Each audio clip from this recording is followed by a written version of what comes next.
Solo CQB, pretty much nobody teaches it, which I find really interesting because I feel like it's extremely applicable, right? Because I'm not rolling around with all 3 of my homies with all our kit on and night vision, ready to clear a house, right? I'm usually by myself with the lady or whatever it may be. Like in that situation you're in, you're by yourself. I think that's pretty typical how it's gonna be. Whatever you want to think, the end of the world and all this crazy stuff, you might have some homies with you. But in reality, we're probably gonna be by ourselves with our wife and children, so we're gonna have to figure out how to help them along with the process as well. So we're gonna go over a ton of stuff today, solo CQB fundamentals, and if we can get to it, if we progress along, which with this group, I feel pretty confident, we can get into some hostage rescue stuff, which would be pretty fun. The scenarios we're gonna do are kind of located in a public space, right? It's really, really, really complex, but it's gonna be good for you guys. Like we were talking about before, most people learn CQB in a very, very basic, slick environment, which is good, but at the same time, it kind of gets you lazy on the fact that in real life, there's tables, chairs, all sorts of other visual stimulus going on, and it's going to distract you. So you have to learn how to process that. And I know you guys aren't gonna be training CQB months and months and months end. So you don't really have the luxury to go from basic to advanced situations like this. So I figure with the last class we did here, they really learned a lot really quickly, having that sort of advanced scenario put upon them right away. So yeah, let's get started.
For Walmart, I would probably say, you know, you can go in. Obviously, we've been training that today.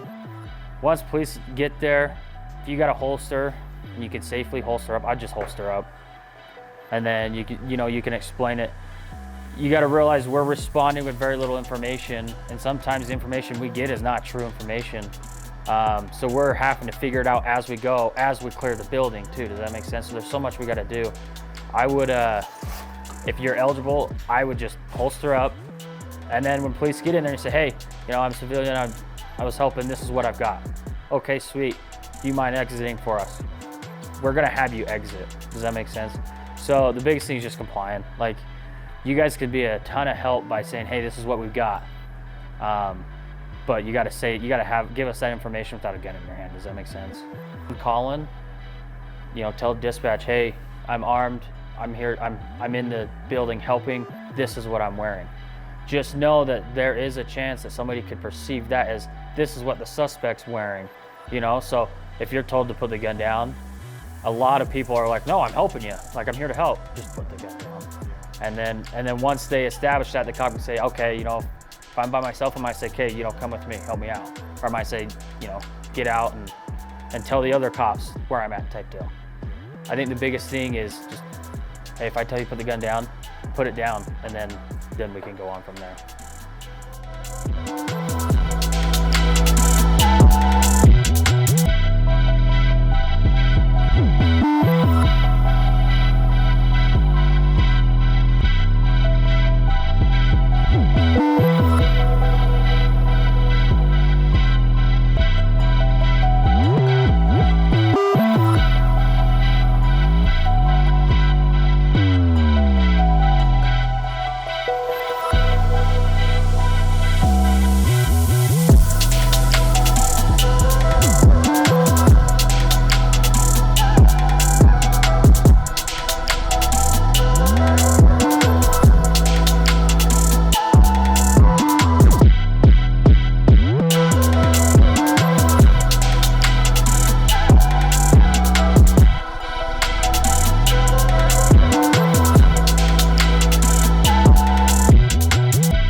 problem at a time.